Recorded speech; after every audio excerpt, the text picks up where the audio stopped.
Welcome to White Commerce YouTube channel. So ಹಾಗೆ ನೀವು ನಮ್ಮ ಚಾನಲ್ಗೆ ಸಬ್ಸ್ಕ್ರೈಬ್ ಆಗಿಲ್ಲ ಅಂತಂದರೆ ಬೇಗ ಸಬ್ಸ್ಕ್ರೈಬ್ ಆಗಿ, ಹಾಗೆ ಲೇಟೆಸ್ಟ್ ಅಪ್ಡೇಟ್ಗೋಸ್ಕರ ಬೆಲ್ ಐಕನ್ನ ಪ್ರೆಸ್ ಮಾಡಿ. ಸೊ ಮಿನಿಮಮ್ ನಾನು ವೀಡಿಯೋಸ್ಗೆ 20 ಲೈಕ್ನ ಎಕ್ಸ್ಪೆಕ್ಟ್ ಮಾಡ್ತಾ ಇದ್ದೀನಿ. ಸೊ ನಾನು ನಿಮ್ಗೆ ಇವತ್ತಿನ ವಿಡಿಯೋದಲ್ಲಿ ಮೆಜರ್ಸ್ ಆಫ್ ಸೆನ್ಸರ್ ಡಿಸ್ಪರ್ಷನ್ ಬಗ್ಗೆ ಹೇಳ್ತೇನೆ. ಸೊ ಡಿಸ್ಪರ್ಷನ್ ಮೀನ್ಸ್ ಅಂದರೆ ಸಿಂಪಲ್ ಅಂದರೆ measure the variation of the item. ಅಂದರೆ ಈ ಒಂದು ಐಟಮಿಂದ ಒಂದು ಐಟಮ್ಗೆ ಏನು ವೇರಿಯೇಷನ್ ಆಗುತ್ತೆ ಅದನ್ನು ಮೆಜರ್ನ ನಾವು ಡಿಸ್ಪರ್ಷನ್ ಅಂತ ಕನ್ಸಿಡರ್ ಮಾಡ್ತೇವೆ. ಸೊ ಹಾಗೇನೆ ನಾವಿಲ್ಲಿ ಈ ಡಿಸ್ಪರ್ಷನ್ ನಮಗೆ 3 ಟೈಪ್ಸ್ ಬರುತ್ತೆ. ಒಂದು ಕ್ವಾರ್ಟೈಲ್ ರೇಂಜು, ಒಂದು ಕ್ವಾರ್ಟೈಲ್ ಡಿವಿಯೇಷನು, ಮತ್ತು ಒಂದು coefficient of quartile deviation. So ಈ ಮೂರಕ್ಕೂ ಕೂಡ ಸಪ್ರೇಟ್ ಫಾರ್ಮುಲಾಸ್ ಇದೆ. ಸೊ ಈ ಸಪ್ರೇಟ್ ಫಾರ್ಮುಲಾಸ್ ನಾನು ಇವಾಗ ನಿಮಗೆ ಎಕ್ಸ್ಪ್ಲೇನ್ ಮಾಡ್ತೇನೆ. ಸೊ ಬನ್ನಿ ಇವಾಗ ನಾವು ಶುರು ಮಾಡೋಣ. ಸೊ ಫ್ರೆಂಡ್ಸ್, ಇವಾಗ ನಾವು ಕ್ವಾರ್ಟೈಲ್ ರೇಂಜ್ಗೆ ಫಾರ್ಮುಲಾ ನೋಡೋಣ. ಸೊ ನಾವು ಕ್ವಾರ್ಟೈಲ್ ರೇಂಜ್ಗೆ ಫಾರ್ಮುಲಾ ನೋಡೋದಾದ್ರೆ ಕ್ವಾರ್ಟೈಲ್ ರೇಂಜ್ಗೆ ಫಾರ್ಮುಲಾ ಬಂದು Q3 ಮೈನಸ್ Q1. ಸೊ ಇದಕ್ಕಿಂತ ಮುಂಚೆ ನಾನು ನಿಮಗೆ ಪ್ರೀವಿಯಸ್ ವಿಡಿಯೋದಲ್ಲಿ Q3, Q1 ಮತ್ತು Q2 ಹೇಗೆ ಕಂಡುಹಿಡಿದೆ ಅಂತ ಹೇಳಿದ್ದೀನಿ. ಸೊ ಹಾಗೆ ನೆಕ್ಸ್ಟ್ ಕ್ವಾರ್ಟೈಲ್ ಡಿವಿಯೇಷನ್ಗೆ ಫಾರ್ಮುಲಾ ಬಂದು ನೋಡೋಣ. Q3 minus Q1 divided by 2. That's it. Then ಹಾಗೆ ಕೋಎಫಿಷಿಯಂಟ್ ಆಫ್ ಕ್ವಾರ್ಟೈಲ್ ಡಿವಿಯೇಷನ್ಗೆ ಫಾರ್ಮುಲಾ ನೋಡಿದ್ರೆ Q3 minus Q1 divided by Q3 plus Q1. So ಇದಿಷ್ಟೇ ಸಿಂಪಲ್ ಆಗಿದೆ ಫಾರ್ಮುಲಾ. ಸೊ ನಾನು ಇವಾಗ ಇಂಡಿವಿಜುವಲ್ ಸೀರೀಸು, ಡಿಸ್ಕ್ರೀಟ್ ಸೀರೀಸ್ ಮತ್ತು ಕಂಟಿನ್ಯೂಸ್ ಸೀರೀಸಲ್ಲಿ ಹೇಗೆ ಪ್ರಾಬ್ಲಮ್ನ ಸಾಲ್ವ್ ಮಾಡೋದು ಅಂತ ಹೇಳ್ಕೊಡ್ತೀನಿ. ಸೊ ನಾನು ನಿಮ್ಗೆ ಯಾವಾಗಲೇ ಹೇಳಿದ್ದೆ, ನಾನು ಕ್ವಾರ್ಟೈಲ್ಸ್ ಮಾಡ್ಬೇಕಾದ್ರೆ Q1 ಕಂಡುಹಿಡಿಯೋದು, Q3 ಕಂಡುಹಿಡಿಯೋದು ಮತ್ತು Q2 ಕಂಡುಹಿಡಿಯೋದು ಹೇಗೆ ಅಂತ ನಾನು ಡಿಫ್ರೆಂಟ್ ಸೀರೀಸಲ್ಲಿ ಎಕ್ಸ್ಪ್ಲೇನ್ ಮಾಡಿದ್ದೆ. ಇಂಡಿವಿಜುವಲ್ ಸೀರೀಸು, ಡಿಸ್ಕ್ರೀಟ್ ಸೀರೀಸು ಮತ್ತು ಕಂಟಿನ್ಯೂಸ್ ಸೀರೀಸಲ್ಲಿ ಕಂಡುಹಿಡಿಯೋದು ಅಂತ ಹೇಳಿದ್ದೆ. ಸೊ ಅದೇ ರೀತಿ ಇಲ್ಲೂ ಕೂಡ ಕಂಡುಹಿಡಿದು ಜಸ್ಟ್ ಇದನ್ನ ಡಿಫ್ರೆನ್ಸ್ ಕಂಡುಹಿಡಿಯೋದು ಅಷ್ಟೇ. ಸೊ ಬನ್ನಿ ಇವಾಗ ಪ್ರಾಬ್ಲಮ್ ಸಾಲ್ವ್ ಮಾಡೋಣ. ತುಂಬ ಸಿಂಪಲ್ ಇದೆ. ಹಾಗೆ ನಿಮಗೆ ಈ ಪ್ರಾಬ್ಲಮ್ ಅರ್ಥ ಆಗಬೇಕು ಅಂತಂದರೆ ಕೊನೆವರೆಗೂ ವಿಡಿಯೋ ನೋಡಿ, ಎಲ್ಲೂ ನಿಲ್ಲಿಸ್ಬೇಡಿ. ಸೊ ಬನ್ನಿ ಇವಾಗ ನಾವು ಪ್ರಾಬ್ಲಮ್ನ ಶುರು ಮಾಡೋಣ.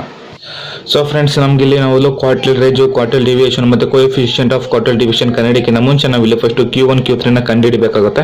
So individual series. So compute QR means quartile range, QD means quartile deviation, ಮತ್ತು CQD ಅಂದರೆ coefficient of quartile deviation. So ಬನ್ನಿ ಇವಾಗ ಶುರು ಮಾಡೋಣ. ಸೊ ಫಸ್ಟ್ ಅಂತೂ ನಮ್ಗೆ ಇವಾಗ Q1 ಕಂಡುಹಿಡಿಬೇಕಂದ್ರೆ ಇಂಡಿವಿಜುವಲ್ ಸೀರೀಸಲ್ಲಿ ಫಾರ್ಮುಲಾಸ್ ಎಕ್ಸ್ಪ್ಲೇನ್ ಮಾಡಿದ್ದೆ. ಸೊ ಅದಕ್ಕೆ ಅಂತ ನಾನು ಸಪ್ರೇಟ್ ವಿಡಿಯೋ ಮಾಡಿದ್ದೇನೆ, ಲಿಂಕಲ್ಲಿ ಡಿಸ್ಕ್ರಿಪ್ಷನ್ ಹಾಕಿರ್ತೀನಿ, ವಿಡಿಯೋ ನೋಡಿ. Is Q1 is equal to size of n+1 divided by 4th item. So here n means total number of observation. So size of n means 7 plus 1 divided by 4th item. Therefore is equal to, so size of 8 divided by item, size of 8 divided by 4 is equal to 2th item. So therefore Q1 is equal to 15. Here Q1 is equal to 15. So second item ಬಂದು 15 ಇದೆ. So ನೀವು Q1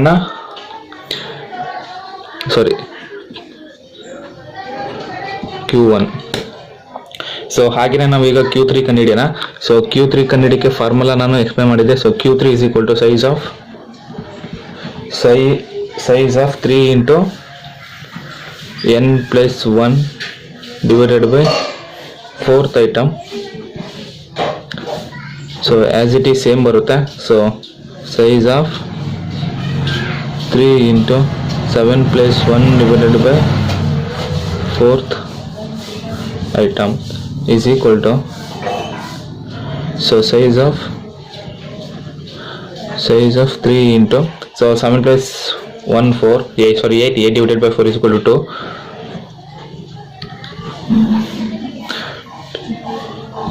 Item is equal to size of 6th item.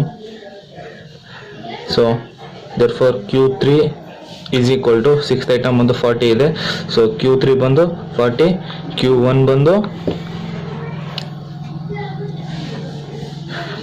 ಬಂದು 15. So ನಾವು ಇವಾಗ quartile range, quartile deviation ಮತ್ತು coefficient of quartile deviation ಈಸಿಯಾಗಿ find out ಮಾಡ್ಬೋದು. So ಈಗ ನೋಡಿ ಮಾಡ್ತೀನಿ. So quartile range is equal to Q3 minus Q1 is equal to Q3 40 ಇದೆ. So 40 minus Q1 15 is equal to 25. So QR is equal to 25. Therefore, so quartile deviation ಬಂದು so Q3 minus Q1 divided by 2 is equal to so 40 minus 15 divided by 2 is equal to so 25 divided by 2 is equal to 25 divided by 2 is equal to 12.5.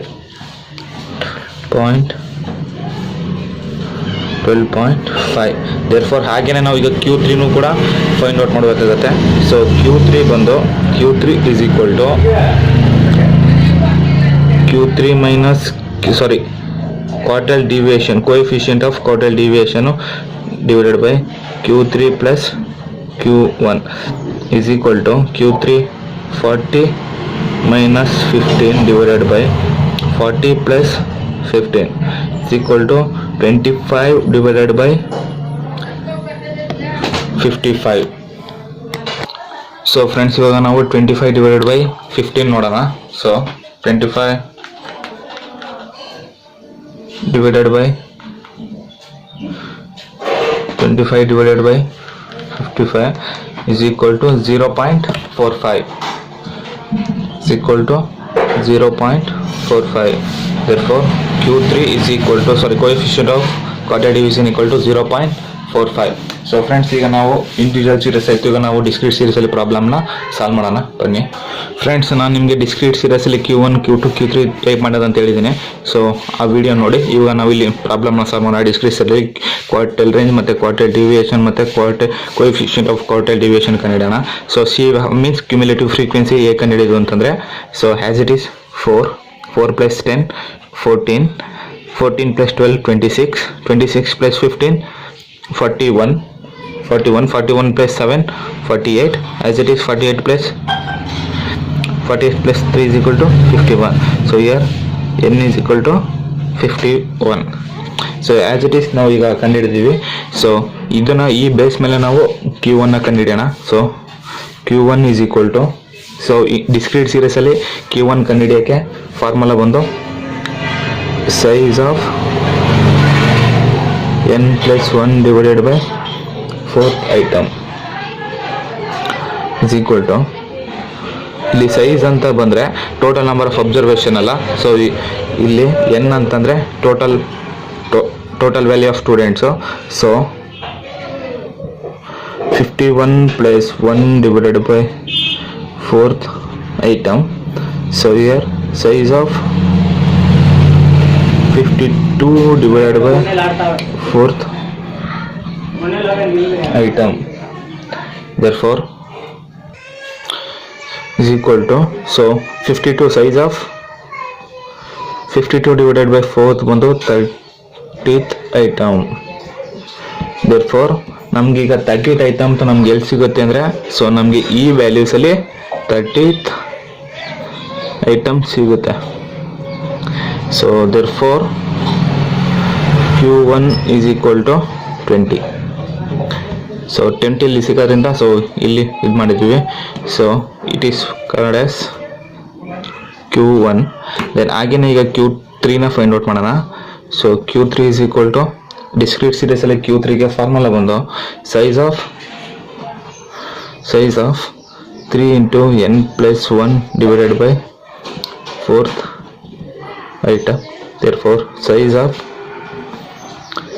3 into 51 plus 1 divided by 4th item as it is. So size of 3 into 13 means 51 plus 1 52 divided by 4 is equal to 13th item. So size of 39th. So ನಮ್ಗೆ ಇಲ್ಲಿ 39 item ಸಿಗೋದು ನಮಗೆ ಇಲ್ಲಿ ಈ ಸೀರೀಸಲ್ಲಿ. So ನಮ್ಗೆ 39th item ಸಿಗೋದು ಈ ಸೀರೀಸಲ್ಲಿ. So therefore ಇದು Q3. So therefore Q3 is equal to 40. So ನಮ್ಗೆ ಈಗ Q1 ಮತ್ತು Q3 ಸಿಕ್ಕಿದ್ರಿಂದ ನಮ್ಗೆ ಈಗ quartile range quartile deviation find out ಮಾಡೋದು ಅಷ್ಟೇ ಕಷ್ಟ ಅಲ್ಲ. ಸೊ ಫಸ್ಟ್ ಒನ್ ನೋಡೋಣ. ಸೊ ಕ್ವಾರ್ಟೈಲ್ ರೇಂಜ್ ಕಂಡುಹಿಡಿಯೋಣ. So quartile range is equal to Q3 minus Q1. So Q3 ಬಂದು 40 ಇದೆ minus 20 is equal to 20. So QR ಬಂದು quartile range is equal to 20. Then quartile deviation is equal to Q3 minus Q1 divided by 2 is equal to, so Q3 ಬಂದು 40 minus 20 divided by 2, so is equal to 20 divided by 2. So therefore 10. So quartile deviation ಬಂದು 10. So ಹಾಗೇನೆ last ಅಂತೂ coefficient of quartile deviation is equal to Q3 minus Q1 divided by Q3 plus Q1 is equal to Q3 40 minus 20 divided by 40 plus 20 is equal to 20 divided by 60 is equal to 20 divided by 60 is equal to, so 0 cancel, is equal to 0.33. So ಇದಿಷ್ಟೇ friends discrete series ಅಲ್ಲಿ quartile range, so quartile range, quartile deviation and then coefficient of quartile deviation. So ಈಗ ನಮಗೆ last step ಬಂದು continuous series. So continuous series ಅಲ್ಲಿ ಬೇರೆ separate formula ಇದೆ. So ಈಗ ಅದನ್ನ ನಾವು ಪ್ರಾಬ್ಲಮ್ನ ಸಾಲ್ವ್ ಮಾಡೋಣ ಬನ್ನಿ. ಸೊ ಫ್ರೆಂಡ್ಸ್ ನಿಮ್ಗೆ ಇಲ್ಲಿ ಪ್ರಾಬ್ಲಮ್ ನೋಡ್ತಿರ್ಬೋದು ನೀವು. ಸೊ ನಮ್ಗೆ ಇಲ್ಲಿ ಕ್ಲಾಸ್ ಇಂಟರ್ವಲ್ ಪ್ರಾಪರ್ ಆಗಿಲ್ಲ. ಸೊ ಪ್ರಾಪರ್ ಆಗಿಲ್ಲ ಅಂತಂದ್ರೆ ನೋಡಿ ಫ್ರೆಂಡ್ಸ್ 0 to 9, 9 to 10. ಬಟ್ ಇಲ್ಲಿ ನಂಬರ್ 1 ಅಂದರೆ ಡಿಫ್ರೆನ್ಸ್ 1 ಏನಂತಂದ್ರೆ ನಮಗೆ ವೇರಿಯೇಷನ್ ಸಿಗುತ್ತೆ. ಸೊ ಆ ವೇರಿಯೇಷನ್ ಅನ್ನು ಹೇಗೆ ಕ್ಲಿಯರ್ ಮಾಡೋದಂತ ತಿಳ್ಕೊಡ್ತೀನಿ. ಸೊ ಡಿಫ್ರೆನ್ಸ್ ನಮಗೆ 1 ಅಲ್ವಾ ಸಿಕ್ಕಿರೋದು ಈಸಿ ಮೆಥಡಲ್ಲಿ. So 1 divided by 2. ಸೊ ಅಕಸ್ಮಾತ್ ನಿಮ್ಗೆ ಇಲ್ಲಿ ಡಿಫ್ರೆಂಟ್ 2 ಸಿಕ್ಕಿದ್ರೆ ಇಲ್ಲಿಂದ ಇಲ್ಲಿಗೆ 2 ಸಿಕ್ಕಿದ್ರೆ ಈಗ 2/2. ಸೊ ನಮ್ಗೀಗ 1 ಇರೋದ್ರಿಂದ 1 divided by 2 is equal to 0.5. So ಈ 0.5ನ ನಾವು ಏನು ಮಾಡಬೇಕು ಅಂತಂದ್ರೆ 0ಗೆ ಈ ಕಡೆ ಮೈನಸ್ ಮಾಡ್ಕೋಬೇಕು, ನಮ್ಗೆ ಈ ಕಡೆ ಪ್ಲಸ್ ಮಾಡ್ಕೋಬೇಕು. ಸೊ ಆವಾಗ ನಮಗೆ ಕ್ಲಾಸ್ ಇಂಟರ್ವಲ್ ಪ್ರಾಪರಾಗಿ ಸಿಗುತ್ತೆ. ಸೊ ಅರ್ಥ ಆಯ್ತಾ? ಸೊ ನಾನು ಇವಾಗ ನಮ್ಮ ಕ್ಲಾಸ್ ಇಂಟರ್ವಲ್ ಬರೀತೀನಿ, ಆಗ ನಿಮ್ಗೆ ಈಸಿಯಾಗಿ ಅರ್ಥ ಆಗುತ್ತೆ. ಸೊ ಬನ್ನಿ ಈಗ ನಾವು ಕ್ಲಾಸ್ ಇಂಟರ್ವಲ್ ಬರೆಯೋಣ.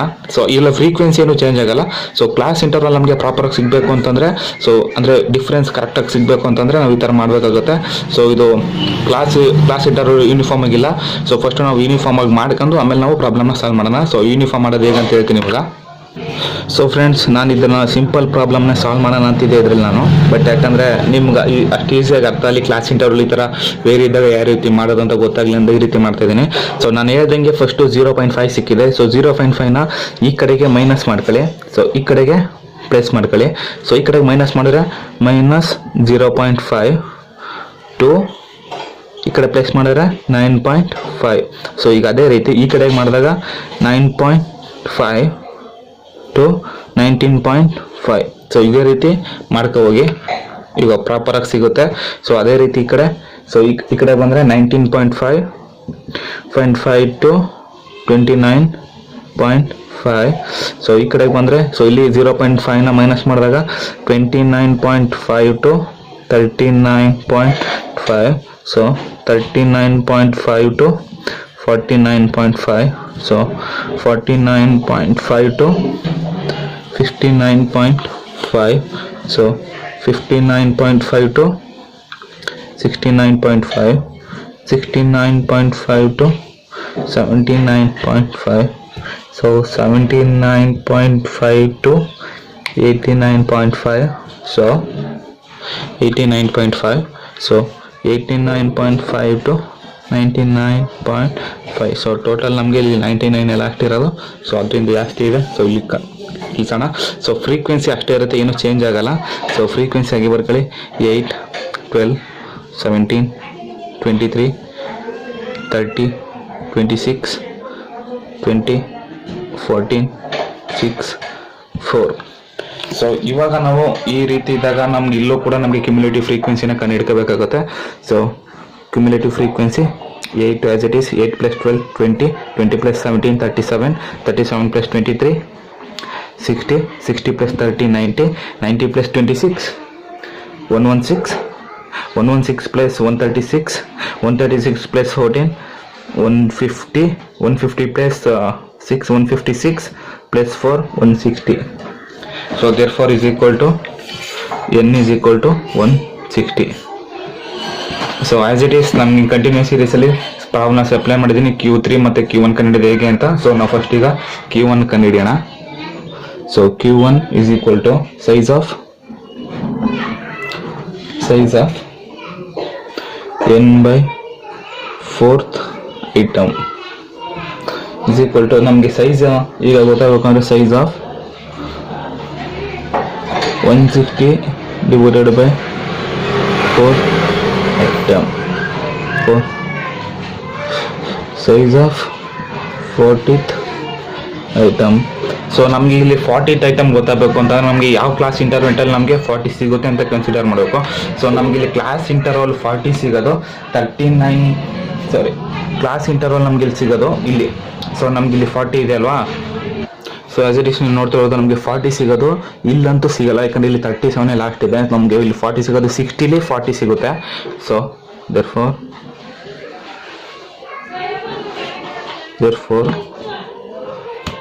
Q1 appears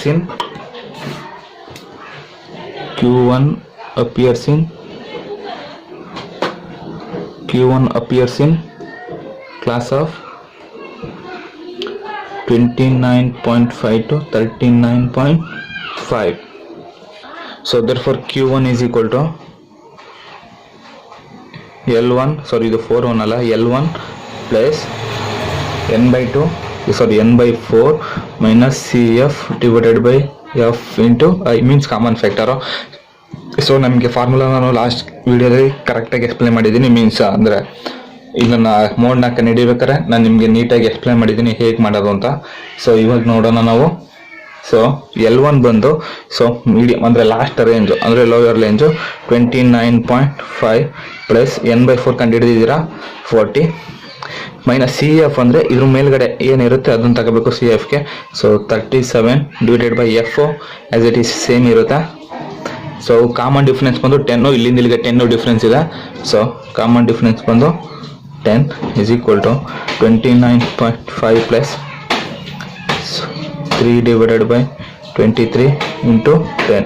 Therefore 29.5 plus, so 3 divided by 23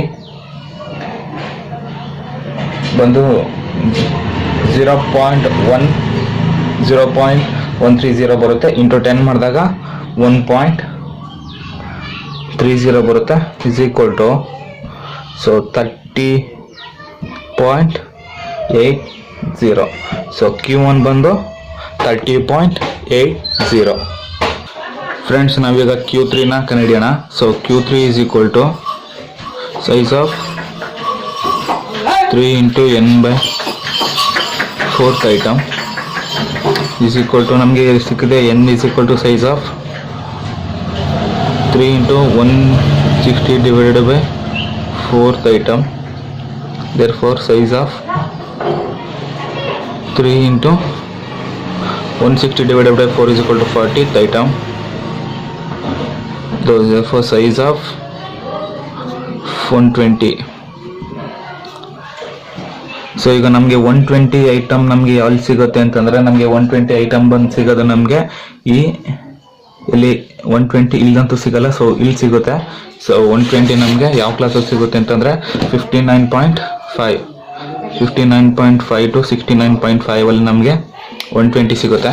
so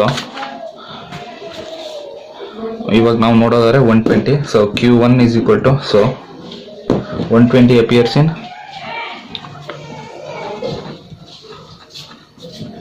class 59.5 to 69.5. So therefore ivaga Q3 is equal to L1 plus 3 into n by 4 minus CF divided by F into I is equal to L1 ಬಂದು ನಮ್ಗೆ ಇಲ್ಲಿರೋದು 59.5 plus so 3 into 120 axis ಕಂಡಿಡ್ತೀವಿ minus cumulative ಫ್ರೀಕ್ವೆನ್ಸಿನ ನಾವು ತಗೋಬೇಕು ಅಂತ ಹೇಳಿದ್ದೀನಿ. So upper cumulative frequency ತಗೋಬೇಕು. ಸೊ 116 ಡಿವೈಡೆಡ್ ಬೈ ಫ್ರೀಕ್ವೆನ್ಸಿ ಬಂದು ಆಸ್ ಇಟ್ ಈಸ್ ಸೇಮ್ ಇರುತ್ತೆ. So frequency 20. ಸೊ 20 ಇದೆ, 20 ಕನ್ಸಿಡರ್ ಮಾಡಿ. 20 ಇಂಟು ಐ ಬಂದು ಕಾಮನ್ ಡಿಫ್ರೆನ್ಸ್ ಬಂದು 10 is equal to 59.5 plus 120 minus 1164 4 divided by 4 into 10 divided by 40 40 divided by 20 is equal to 2 is equal to 61.5. therefore Q3 is equal to 61.5 ಸಿಕ್ಕಿದೆ. So ಇವಾಗ ನಾವು quartile ರೇಂಜ್ನ ಕಂಡಿಡಿಯೋಣ. So quartile range is equal to Q3 minus Q1. therefore ನಮಗೆ Q1 ಎಷ್ಟು ಸಿಕ್ಕಿದೆ? Q1 ಬಂದು 30.80 ಸಿಕ್ಕಿದೆ. ಸೊ Q3 ಬಂದು 61.5 minus 30.80. therefore Q quartile range is equal to 30.7. So next quartile range deviation ಕಂಡುಹಿಡೋಣ. ಸೊ ಕ್ವಾರ್ಟಲ್ ರೇಂಜ್ಗೆ ಫಾರ್ಮುಲಾ ಬಂದು Q3 minus Q1 divided by 2 is equal to Q3 ಬಂದು 61.5 minus 30.80 divided by 2 30.7 divided by 2 is equal to 30.72 is equal to 15.35. So 15.35. So ಹಾಗೆಯೇ last ಅಂತೂ ಬಂದೆ coefficient of quartile deviation ಕಂಡುಹಿಡಿಯೋಣ. Quartile deviation is equal to so Q3 minus Q1 divided by Q3 plus Q1 is equal to Q3 minus Q3 ಎಷ್ಟಿದೆ 61.5 minus 30.80 divided by 61.5 plus 30.80. therefore 30.7 divided by 92.3. therefore 0.33. So coefficient of quartile deviation 0.33. Quartile deviation ಬಂದು 15.35. So quartile range ಬಂದು ನಮಗೆ 30.7. So friends, ನಿಮಗೆ ಈ problem ಆಗಿ ಅರ್ಥ ಆಗಿದೆ ಅಂತ ಅನ್ಕೊಳ್ತೀನಿ. ಹಾಗೆ ನೀವು ನಮ್ಮ ಚಾನಲ್ಗೆ ಸಬ್ಸ್ಕ್ರೈಬ್ ಆಗಿಲ್ಲ ಅಂತಂದರೆ ಬೇಗ ಸಬ್ಸ್ಕ್ರೈಬ್ ಆಗಿ, ಹಾಗೆ ಲೇಟೆಸ್ಟ್ ಅಪ್ಡೇಟ್ಗೋಸ್ಕರ ಬೆಲ್ ಐಕನ್ನ ಪ್ರೆಸ್ ಮಾಡಿ. ಹಾಗೆಯೇ ನೀವು ಬೆಲ್ ಐಕನ್ನ ಪ್ರೆಸ್ ಮಾಡಿದರೆ ಸಾಲದು, ಸೊ ಅಲ್ಲಿ ಆಲ್ ನೋಟಿಫಿಕೇಶನ್ ರೆಡ್ ಮಾರ್ಕ್ ಇರುತ್ತೆ, ಅಲ್ಲಿ ನೀವು ಕ್ಲಿಕ್ ಮಾಡಿದ್ರೆ ನಾವು ಪ್ರತಿ ಮಾಡೋ ಅಪ್ಲೋಡ್ ವಿಡಿಯೋನ ನೀವು ಕೂಡ ಫಸ್ಟ್ ನೋಡ್ಬೋದು. ಸೊ ಹೀಗೆ ಸಪೋರ್ಟ್ ಮಾಡ್ತಾಯಿರಿ. Thank you.